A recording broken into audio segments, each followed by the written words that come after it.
Het is al langer aan de gang, maar de komende tijd zullen er alleen maar meer supermarkten uit de dorpen verdwijnen. Met grote gevolgen. Hier ontmoet je elkaar, deel je lief en leed. Dat organiseert je hier zo. En dat is van groot belang. Hier draait een dorp rond. En verder in deze Zeeland nu vandaag. Bijna 60 aanmeldingen voor DNA-onderzoek. En na een paar maanden is dit nu al een succes.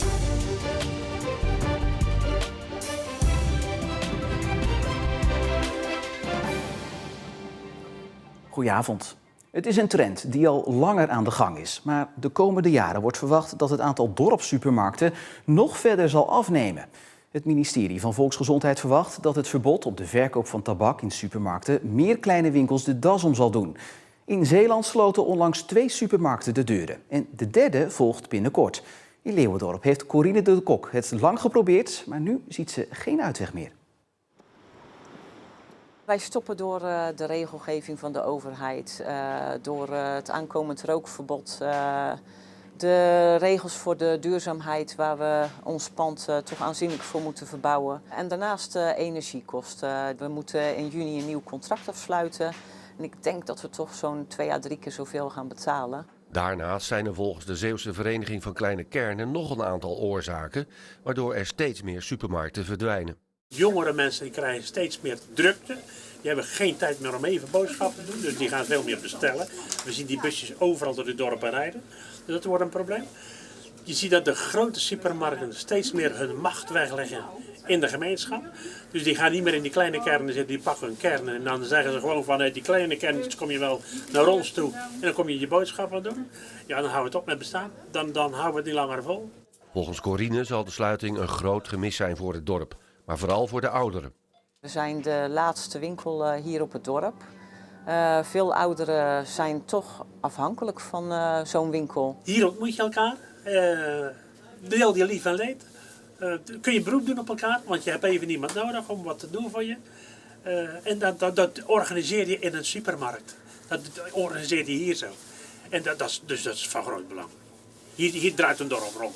De inwoners van Leeuwendorp zijn dan ook erg teleurgesteld dat hun supermarkt gaat verdwijnen. Spijtig voor de mensen die hier werken, die hun baan dus verliezen, die hun inzet hebben getoond. Voor de mensen die gewoon hier boodschappen doen. Voor oudere mensen die dan toch nog de deur uitgaan en niet de auto laten komen waar de boodschappen gebracht worden. Ik kan praten met iemand die langskomt.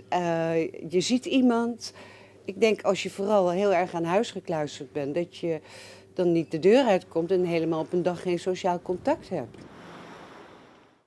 En we gaan naar Erik Holm, die staat in de supermarkt in Leeuwendorp. Ja, Erik, we hoorden net al een beetje dat de inwoners zijn teleurgesteld.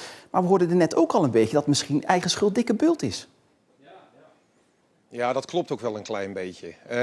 Als nu elke inwoner gewoon voor een gedeelte zijn wekelijkse boodschappen hier in deze supermarkt had gedaan, dan hadden de eigenaren meer omzet, dus meer dekking, meer armslag. En dan had deze supermarkt er misschien volgend jaar gewoon nog geweest.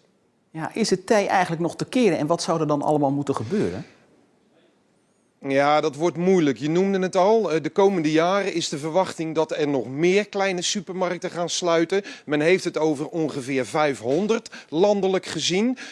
Maar volgens de Zeeuwse Vereniging van Kleine Kernen is het niet onmogelijk. Moet er wel wat gebeuren. Allereerst die overheid. Die moet de regelgeving aanpassen. Wat betreft die kleine supermarkten in al die dorpen. De woningcorporaties, die spelen ook een rol. Die moeten meer huizen bouwen. Zodat er meer starters en jonge gezinnen zich kunnen vestigen. En hun boodschappen hier dus kunnen doen. En, we hebben het er al over gehad, die inwoner die heeft ook een bepaalde verantwoordelijkheid. En als dat allemaal zou kloppen, dan is er eventueel in de toekomst nog bestaansrecht voor deze kleine supermarkten. Helaas geldt dat niet voor de supermarkt hier in Leeuwendorp. Erik Holm vanuit Leeuwendorp, dankjewel. 58 mensen willen meewerken aan DNA-onderzoek om nog onbekende slachtoffers van de watersnoodramp te identificeren. 10 jaar geleden werden op de begraafplaats in Seroskerke op Schouwen-Duiveland 31 graven geopend van onbekende slachtoffers. Na DNA-onderzoek kregen 2 Zeeuwse slachtoffers alsnog een naam. Maar daarna viel het stil. De politie deed begin dit jaar opnieuw een oproep die veel nieuwe aanmeldingen heeft opgeleverd. Van die aanmeldingen onderzoekt de politie nu de directe familieband met 1 van de nog 104 onbekende slachtoffers. Alleen bij die mensen laat de politie DNA afnemen. Resultaten zullen nog wel enige tijd op zich laten wachten, omdat het onderzoek naast het gewone politiewerk moet gebeuren. Het aantal 75-plussers dat omkomt in het Zeeuwse verkeer stijgt. In 2020 was het er 1, een jaar later 3 en vorig jaar stierven 7 75-plussers in het verkeer, meldt het CBS. Landelijk is dezelfde trend zichtbaar. Zeeland wijkt af bij het aantal fietsers dat omkomt. Landelijk is er een sterke stijging, maar die is in Zeeland niet te zien. Afgezet tegen het aantal inwoners staat Zeeland op de tweede plek van provincies met de meeste dodelijke verkeersongelukken. Al 2 maanden dobbert hij in het kanaal van Gent naar Terneuzen, net aan de Zeeuwse kant van de grens. Een afvalvanger. Het gaat om een proef van aannemer Heijmans en de eerste resultaten wijzen op een succes. Er is heel veel afval, ja. En daar heeft eigenlijk heel Nederland last van. En we proberen toch een beetje een doorbraak in te bereiken dat we hier toch met een slimmere manier het af gaan vangen. En het lijkt misschien ingewikkeld, maar het werkt simpeler dan je denkt. Je vangt het dus op met die vangarmen die je ziet. En daar, door de wind wordt het op een gegeven moment in de drijver gedreven, in de vanger. En dan zit het opgesloten met een aantal bochtjes zit het vast, dan kan het er niet meer uit. De locatie is niet willekeurig gekozen. Hij ligt aan de zijde waar het meeste vuil het kanaal passeert. Dus daar heb je de grootste kans om vuil te vangen. Dus wel een goede windrichting hebben, dan lukt het, anders lukt het niet. Die is vandaag niet goed. Vandaag wordt er niks gevangen. Nee. Maar die windrichting is meestal wel goed en de proef voelt na 2 maanden al als een succes. Tot nu toe vangen we toch elke 2 weken wel een kuub plastic en hout met de vanger. We merken ook al dat er nu gewoon hier ten noorden van deze installatie dat er minder vuil op de kant aanspoelt. Nou, aangetoond dat het werkt. Ben je er trots op? Heel trots. Van het opgevangen plastic worden nieuwe afvalvangers gemaakt. De proef duurt nog tot het einde van de zomer, maar de verwachtingen zijn dat die wel verlengd zal worden. Manege de Scheldestad in Vlissingen gaat morgen weer open. De manege is een maand dicht geweest omdat bijna alle paarden leden aan het rhinovirus, waaraan 2 paarden zijn overleden. Omdat alle paarden het virus nu hebben gehad en zijn genezen, durft de manege het weer aan om de deuren te openen. Hoe het virus in de manege terecht is gekomen is nog niet duidelijk. Mogelijk is het virus door mensen binnengebracht. Het is een zeer besmettelijk virus. Om de dieren te besmetten zou een aai over de neus al voldoende zijn. En Fort Ellewoudzdijk en Fort Rammekes bij Rittem zijn in de race voor de titel Favoriete Fort van Nederland. In totaal zijn er 94 Nederlandse forten genomineerd. Voor de beheerders van Fort Ellewoudzdijk kwam de nominatie als een verrassing. We zitten hier in Zeeland op zo'n uitgelegen plekje, dan verwacht je dat eigenlijk niet zo snel. Femke hoopt natuurlijk dat Fort Ellewoudzdijk er met de titel vandoor gaat, want het zou het fort veel op kunnen leveren. Je wordt gewaardeerd en dat is wel heel bijzonder. En je hoopt dat daardoor meer mensen naar het fort zullen komen. En ja, ook van de geschiedenis kunnen leren en genieten vooral. Of Ellewoudzdijk of Fort Rammekes er met de prijs vandoor gaat, wordt in september bekend. Stemmen kan tot 1 juli via mooistefort.nl. Het aantal zij-instromers bij de politie neemt toe. Zo is bij de Forensische Opsporingsdienst, afdeling verkeer van de politie Zeeland-West-Brabant, een derde niet van oorsprong politieman of vrouw. De politie vangt zo tekort aan personeel op. Eén van die zij-instromers is Arwin Geschieren uit Oostkapelle. Hij maakte 3 jaar geleden de overstap van de bouwsector naar de politie. Ik zeg thuis wel eens, sinds dat ik hier begonnen ben, ben ik gestopt met werken en kan ik mijn hobby uitvoeren. Arwin Geschieren uit Oostkapelle werkt op de afdeling verkeer van de Forensische Opsporing van de politie Zeeland-West-Brabant. Hij komt met het team ter plaatse als er een ernstig ongeluk is gebeurd, waarbij de oorzaak onderzocht moet worden. Je begint altijd met de oriënterende fase. Dus het is eigenlijk eerst handen op de rug, rondje lopen, wat zie je, wat hoor je van de collega's die al als eerste ter plaatse waren. Dan kom je in de voorbereidende fase, dan maak je een klein werkplannetje of in een overlegvorm of op papier.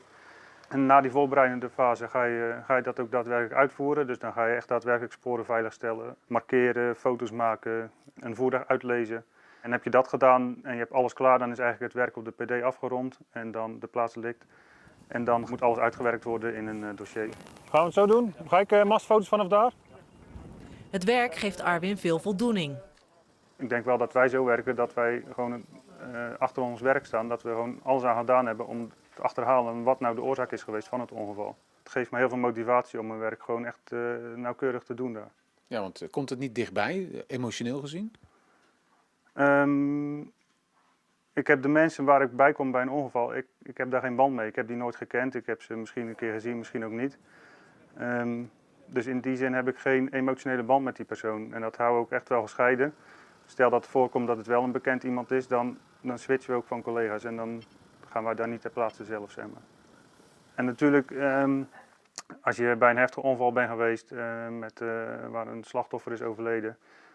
Natuurlijk denk je daar wel even aan de volgende nacht. Of 's nachts, of misschien niet. Maar het komt nog eens een keer terug, een week later. Maar dat is ook gewoon heel menselijk. En dat leren wij ook.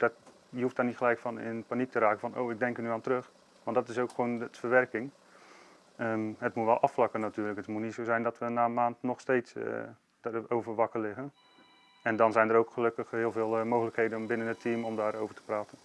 Volgens Arwin is het een voordeel dat op zijn afdeling veel zij-instromers werken. Ik denk dat de mix juist heel goed is. Dat we ervaren mensen van straat hebben. Maar ik denk ook de ervaring die je van buitenaf kan halen. Van iemand die al autotechniek achtergrond heeft. Iemand die automonteur achtergrond heeft. Dat soort dingen. Als die bij de politie komen vanuit vanuit hun werkgebied, zeg maar, is dat wel een aanvulling op het team. Dat je gewoon echt wel een goede mix hebt van meerdere inzichten ook.